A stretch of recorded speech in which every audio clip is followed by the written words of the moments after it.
Hello guys, high. म चाहिँ आज रिठा रोप्नको लागि पोली भर्दैछु है साथीहरू। यो चाहिँ एकदम मलिलो खालको माटो हो, जङ्गलको माटो। अनि कम्पोस्ट मल यो अनि माटो राम्रो छ। यो ढुङ्गा निकालेर चाहिँ राम्रो माटो चाहिँ यहाँ दिलाएर चाहिँ राखेको छौँ हामीहरूले। यो भर्दैछु म पोली। यहाँ चाहिँ मेरो साथीले नि पोली भर्दै हुनुहुन्छ रिठा रोप्नको लागि। पोली यहाँ तयार हुँदैछ। यता मेरो साथी पनि अर्को पनि हुनुहुन्छ, पोली भर्दै हुनुहुन्छ। उहाँले नै रिठाको सिड राख्नको लागि भर्दै हुनुहुन्छ। पोली चाहिँ यहाँ रेडी भएको छ है साथीहरू।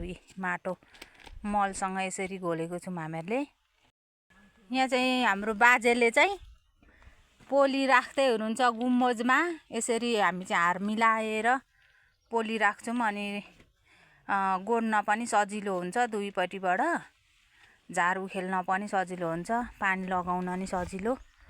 यसरी हामी चाहिँ गुम्बजमा बिरुवालाई न्यानो पार्नको लागि गुम्बजमा राखेपछि छिटो उम्रिन्छ भनेर चाहिँ हामीले यसरी राखेको छौँ है साथीहरू। धन्यवाद।